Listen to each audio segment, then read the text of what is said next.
Cuando el instante no basta, el análisis se encuentra con la realidad.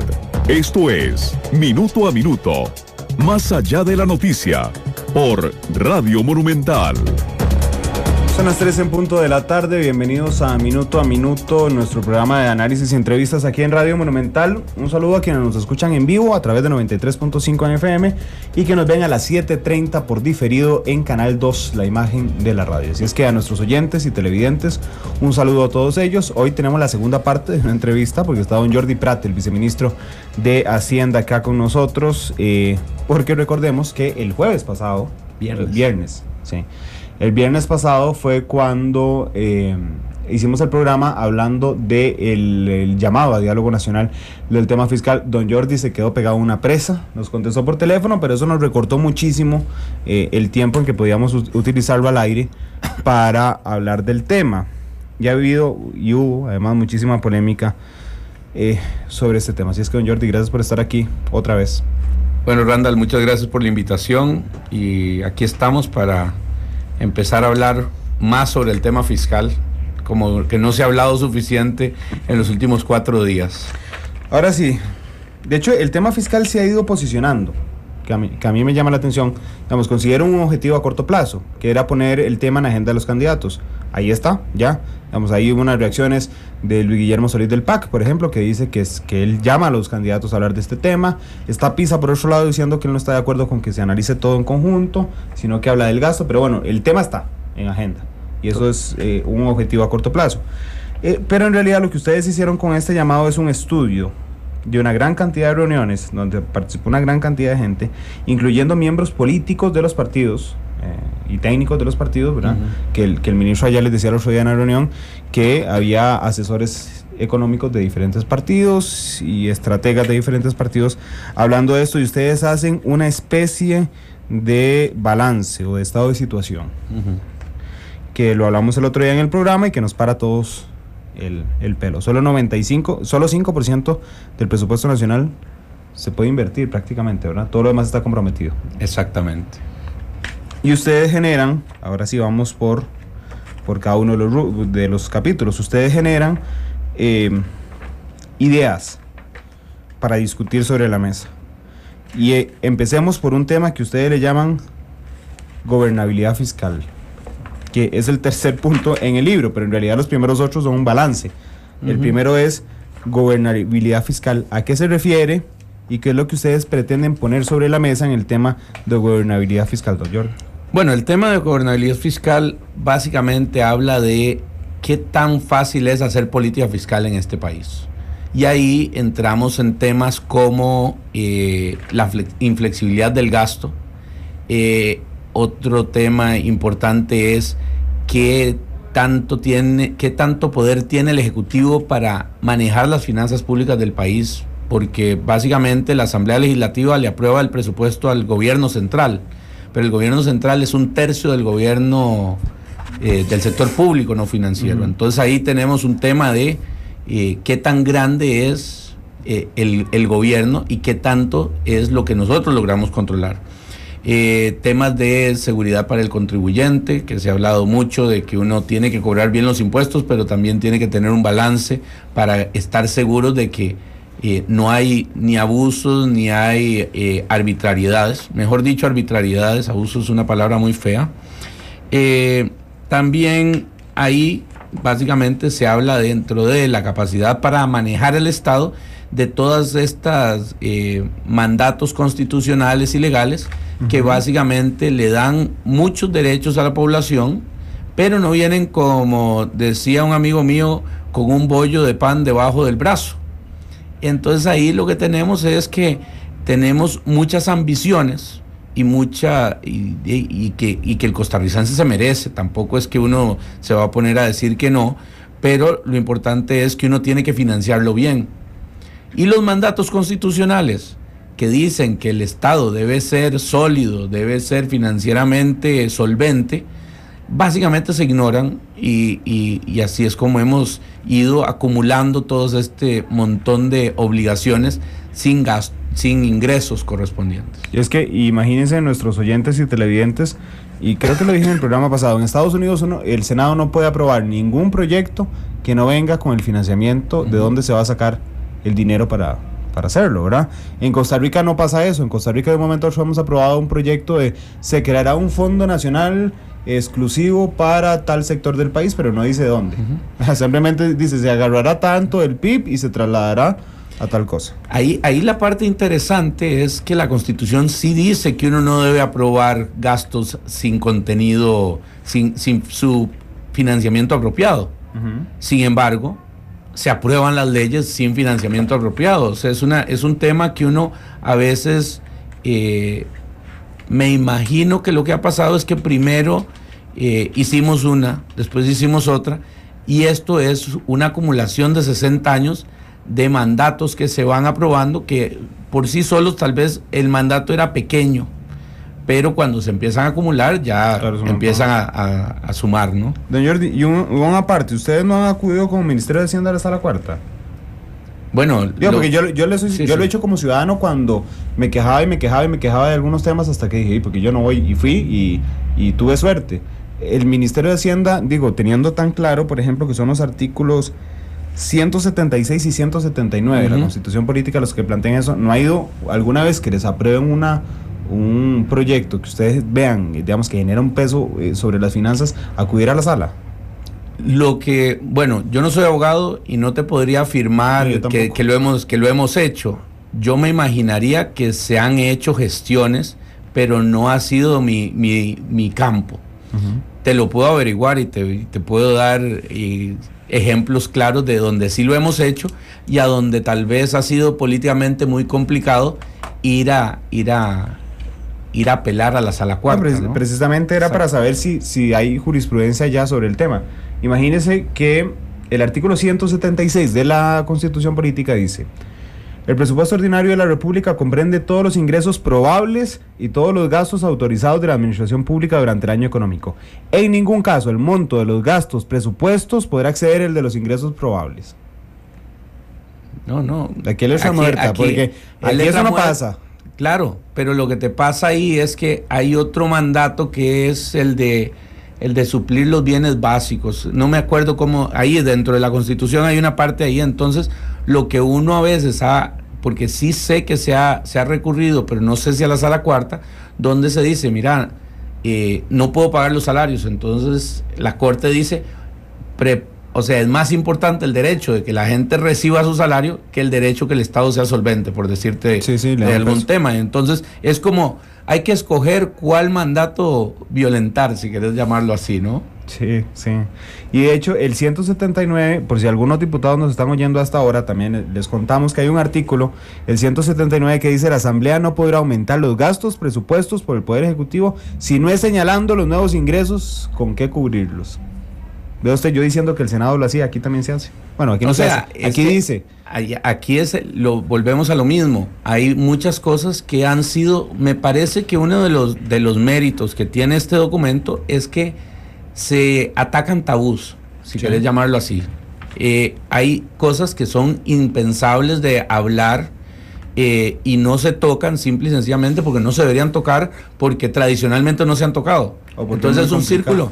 Es complicado, como dijo el ministro el otro día en la conferencia de prensa, si estas cosas que estamos mencionando en el documento fueran fáciles, ya las hubieran hecho. Aquí la gente no hace las cosas no por vagos, sino porque simple y sencillamente son temas muy complicados, ¿no? En el tema de la gobernabilidad fiscal, ustedes hacen el balance, se dan cuenta de lo que está pasando y tiran algunas ideas para discusión en las mesas que arrancan el 24 de octubre en el Auditorio Nacional, que son abiertas al público.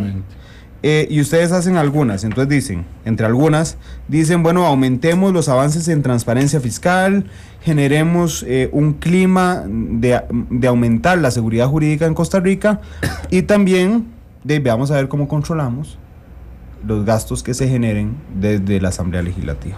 Y ahí también, bueno, que es que uno de los temas interesantes acá es que cuando hablamos de gobernabilidad fiscal y hablamos de gasto y hablamos de ingreso, no es como que uno puede dividir y decir, hablemos de esto, pero no tiene nada que ver con lo otro. O sea, esto todo es como es un rompecabezas donde cada pieza pega con la otra. Entonces, por ejemplo, donde habla uno de transparencia, tiene que hablar de calidad del gasto, porque la transparencia fiscal es básicamente que yo quiero rendir cuentas y quiero decir, esto es como estoy gastando, y que el ciudadano común y corriente entienda que sus impuestos se gastan en escuelas, se gastan en carreteras, se gastan en todas las cosas que los servicios que la población disfruta, ¿no? Bueno, y vean que las ideas son tan variadas, digamos que es prácticamente un menú que se sirve en la mesa para ver cuáles sirven finalmente. Y está, por ejemplo, mejorar los servicios de información, fortalecer el Tribunal Fiscal Administrativo. A mí me llamó mucho la atención uno, lo estoy buscando aquí. Bueno, no sé qué lo hice.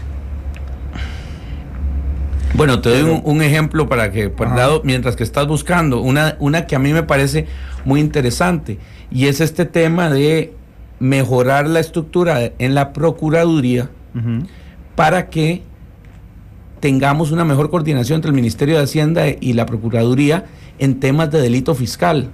O sea, a veces uno piensa que robarse un televisor se le cae con todo el peso de la ley, mientras que a un evasor fiscal que estafa al Estado con 20,000 millones de colones no le pasa nada. O sea, son temas que uno, cuando se pone a verlos, se da cuenta de que simplemente que no hay una cultura tributaria como debería haber en Costa Rica, ¿no? Bueno, ya lo encontré. Es pasarle un cuestionario al contribuyente sobre qué quiere que se gasten sus impuestos, que no sea vinculante, es decir, no está obligado a Hacienda a que se gaste lo que la persona quiere, pero para que sea más armonioso con el sentir del contribuyente, dice el documento. Claro, o sea, ahí la idea es que aquí ha habido tradicionalmente un divorcio total entre los impuestos y los gastos. O sea, siempre llego y digo, bueno, tengamos más gastos en esto, en esto, en esto, en esto. Y no nos ponemos a pensar o no nos hemos cuestionado de dónde sale la plata. La otra cosa que siempre pasa es que se tiene este sentimiento de que estoy pagando impuestos, que tengo este sentimiento, el tico tiene este sentimiento que ya paga demasiados impuestos. Sí. Y cuando vemos la carga tributaria de Latinoamérica, nos damos cuenta de que no pagamos tanto impuesto como pagan otros países. ¿Cuánto es la carga de nosotros, don Jordi?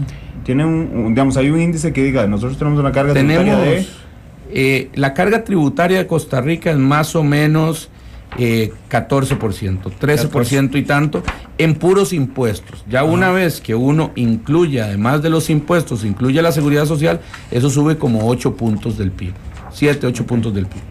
Pero digamos, ese 14% cuando lo comparamos con una media latinoamericana está baja.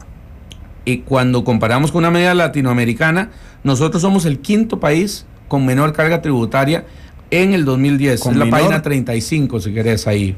Pero la menor carga tributaria, la quinta menor carga tributaria de Latinoamérica es la TICA, si estamos hablando de financiamiento del gobierno central, que es puro impuesto.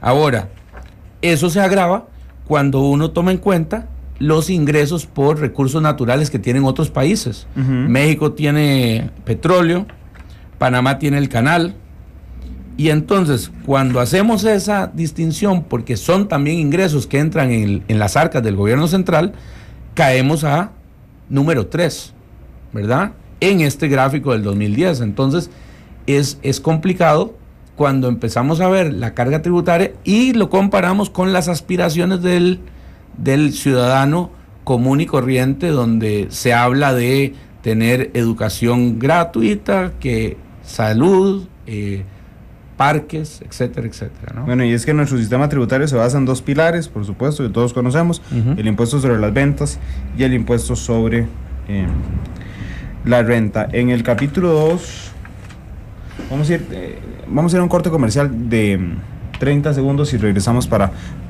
pasar rápidamente por los otros capítulos. Minuto a minuto, más allá de la noticia, por Radio Monumental. Esto es Minuto a Minuto, más allá de la noticia.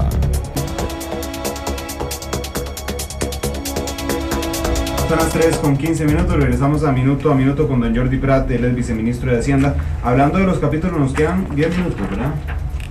Bueno, ahora sí, ahí prendí el micrófono, son las 3:15.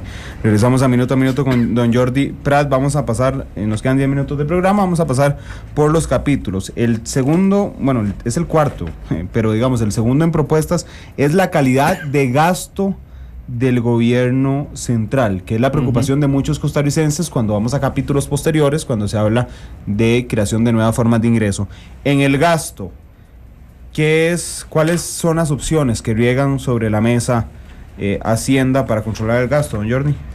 Bueno, en realidad lo que tenemos que pensar primero es cuál es el diagnóstico en el tema de gasto, ¿no? Y el diagnóstico ha sido de que en los últimos 5 años, digamos desde el 2008, los gastos subieron dramáticamente, se incrementaron dramáticamente, principalmente entre el 2008 y el 2010.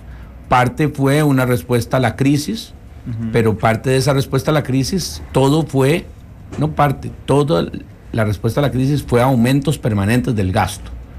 Entonces, lo que tuvimos que hacer en los últimos 3 años es contener fuertemente el crecimiento del gasto. Estos son cosas que mejoraron el déficit, se disminuyó, pero es un problema, porque el déficit sigue siendo alto, el déficit es 5% del PIB. Eso para hablarlo, porque el otro día estaba pensando que cuando uno habla como porcentaje del PIB a veces no se entiende. Sí, bueno, es complicado. Sí, 5% del PIB es más de 1 trillón de colones. O sea, no son 1.000 millones, póngale 3 ceros más. Son 3 millones de millones. Son 1.2 millones de colones. O sea, es un montón de plata que hay que financiarla. Y entonces acá el déficit es grande. Realmente hay ciertos temas que fueron recurrentes durante las conversaciones. El más recurrente, no quiero decir el más recurrente, pero fue el tema de salarios, remuneraciones, cómo se han incrementado, y si ese incremento en remuneraciones viene acompañado de mejoras en productividad. 25% en 5 años. 25% en 5 años. Es que cuando uno ve, y es una nota de Luis Eduardo Díaz, el colega de La Nación, de la semana pasada, cuando se da cuenta uno que la caja creó 5 puestos por día durante 4 años seguidos, y usted dice, ¿qué patrono aguanta? Digo, el patrono directamente la caja, pero indirectamente es el Estado costarricense, ¿verdad? Y es donde usted dice, bueno, ¿y cómo aguanta? Bueno, pero ahí estás hablando de un tema muy interesante, que es la caja, pero la caja está fuera del gobierno central. Claro, o sea, claro. Ese es un problema, pero ya se está llevando a cabo un diálogo nacional de salud, precisamente para mejorar esa situación en la caja. Pero cuando uno ve el gobierno central, realmente el aumento fue dramático, ¿no? Por ejemplo, a mí me parece muy interesante un gráfico que hay en la página 23, que es el premio que se le paga al sector público con respecto al sector privado. Creo que es uno de los pocos países donde ser empleado público le paga a uno en promedio, claro, porque va a haber obviamente diferencias, se le paga mejor al empleado público que al empleado privado. O sea, cuando tomamos en cuenta todo el gobierno, incluyendo el ICE, el INS, todos estos, tenemos un salario promedio que es casi 50% más alto. O sea, si yo gano 100 en el sector privado, el sector público gana 150. Y en el sector, en el gobierno central, es más o menos 25%. Imagínense que yo cuando estaba en el colegio y le enseñaban a uno el proceso del Estado costarricense, ¿verdad? Entonces le decían, en los 70 se hizo el Estado empresario. Entonces, como había tanta gente en el sector público y había que fortalecer un régimen de empleado público, entonces necesitaba el Estado darle tantos beneficios a los empleados públicos para que más gente renunciara a lo privado y se fuera a lo público, ¿verdad? Hoy estamos absolutamente al revés. Pero aún así le cuento de ahí que el sueño de cualquier profesional en este país perfectamente podría ser trabajar para el Estado.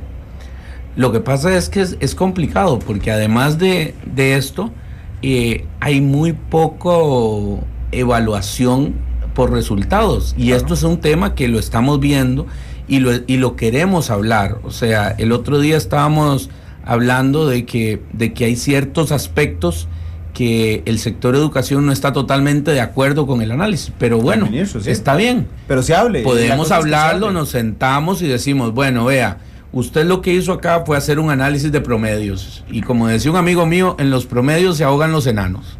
Entonces mejor hagamos estudios específicos y usemos los datos, porque los datos también el otro día, porque he estado en varios programas, me decían que hay un problema ideológico. Le digo yo que a mí lo que me gusta es los números que no son ideológicos. Pongámonos de acuerdo. Si el salario subió en 40% en los últimos 5 años, subió en 40%. Si la gente de los sindicatos me quiere refutar que no fue el 40%, sino que fue 30% o fue 10% o fue... Veamos los números y hablémoslos. Una vez que nos ponemos de acuerdo en los números, la segunda parte es que me digan, no, sí me subieron el salario en 40%, pero me lo merecía porque ahora hago un trabajo mucho mejor que lo que hacía hace 5 años. Perfecto, bueno, pero es una discusión. ¿Qué es lo que pasa en las instituciones privadas? ¿Verdad? Porque digamos, yo le voy a ser muy sincero, he oído a empleados públicos decir, es que a mí me echarían de mi trabajo solo si me meto a la oficina del gerente de la institución con una pistola y lo mato. Vamos a decirlo. Ahí lo tienen que filmar. Sí, además, y tienen que someterlo al debido proceso y enfrentar el debido proceso pagado. ¿Verdad? Digamos, es increíble, y a uno le da risa, pero esas cosas son así. Yo te digo, el tema, a mí me parece que el tema de remuneraciones, el tema de transferencias corrientes que abordamos acá, el tema de la educación y que pasáramos una reforma constitucional que nos llevaba del 6 al 8%. Sin decir cómo. Sin decir cómo. Y además de sin decir cómo, en el 2009 el gasto en educación era 6.2% del PIB. Hoy es 7.1, más o menos. Tenemos un punto más de gasto en educación.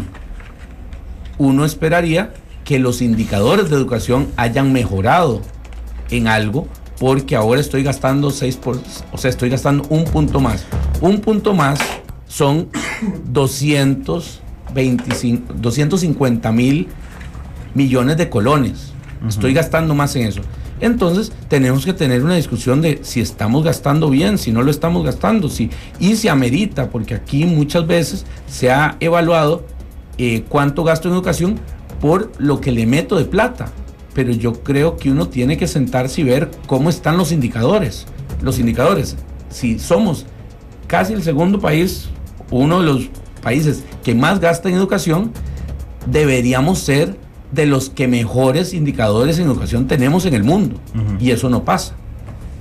No, Jordi, para dedicar los últimos 2 minutos. Sí. Ingresos. Sobre la mesa ustedes plantean ideas. Es más, ni siquiera plantean, simplemente ponen sobre la mesa.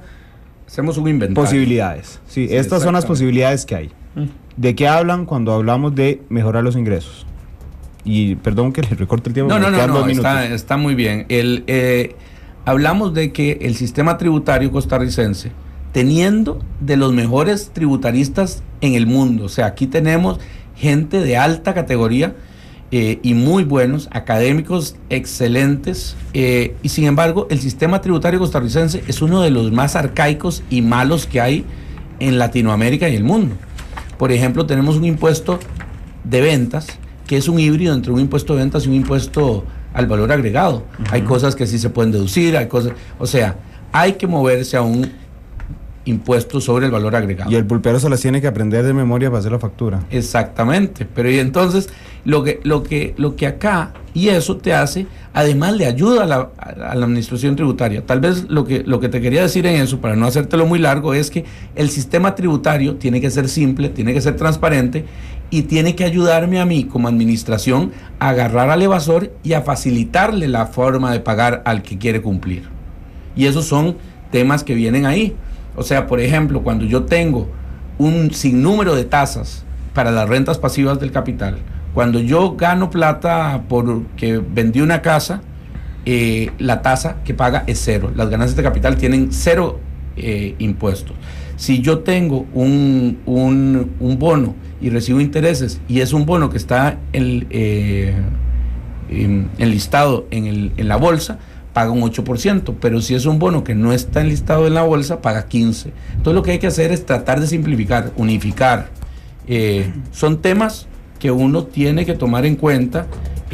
No son propuestas, pero son cosas que ya se han discutido. Como dice el ministro, en cierta dimensión, la parte más complicada va a ser el gasto, porque los ingresos los hemos estado discutiendo desde hace 10 años y hay relativamente un consenso en ciertas cosas. En otras tal vez no haya consenso y por supuesto que hay que hablarlos. Por ejemplo, si la tasa del IVA tiene que ser 13, tiene que ser más alto, se tiene que quedar ahí. Eso no hay un consenso, pero se tiene que poner sobre la mesa. Bueno, don Jordi, muchas gracias. Igual siempre quedamos cortos, ¿ve? Siempre faltan temas porque es un tema. Sí, vengo en 2 días si querés. Otra vez. Pero don Jordi, muchas gracias por ayudarnos a entender este esfuerzo que está haciendo el Ministerio de Hacienda. Yo he hablado con varios sectores pro gobierno y contra gobierno, y si hay algo que reconocen todos es que era más fácil patear la bola. Y decía, no hacemos nada, que va a ver el próximo presidente a ver qué hace. Y no lo están haciendo. Ahí yo creo que el ministro tiene mucho mérito porque sí, el ministro tiene un equipo que a veces somos medio kamikazes y quisiéramos hacer todo de una vez. Ajá. Pero él entiende, o él ha entendido que hay que hacer algo, y él es el primero que propuso movamos esta agenda, simple y sencillamente porque tiene que discutirse, que no es el momento porque es periodo electoral. Bueno, pues nunca es el momento para discutir impuestos, ¿verdad? Después de que pasan las elecciones es porque ya pasaron las elecciones y entonces la gente ya está contenta con el nuevo gobierno, y después ya vuelve el nuevo ciclo electoral. Una última cosita nada más así para hacer el anuncio, ¿verdad? El documento que hemos estado discutiendo está en la página de internet del Ministerio de Hacienda, www.hacienda.go.cr, y por favor todo el mundo está cordialmente invitado a las mesas que empiezan este jueves en el Auditorio Nacional. En el Auditorio Nacional a las 8 de la mañana vamos a hablar de ingresos, impuestos, administración tributaria, todos esos temas que para muchos son interesantes, para otros no tanto, pero bueno. Y por favor traten de leerse el documento y traten de asistir al diálogo, y no se vale decir que no los hemos incluido. Porque mucha gente tiene esta idea de que ya este documento está listo. Bueno, este documento es la base. Bueno, y ahora seguimos hablando. Y ahí estará Noticia Monumental el próximo jueves, además cubriendo la actividad. Son las 3:27, gracias por acompañarnos, feliz tarde. Minuto a minuto, más allá de la noticia, por Radio Monumental.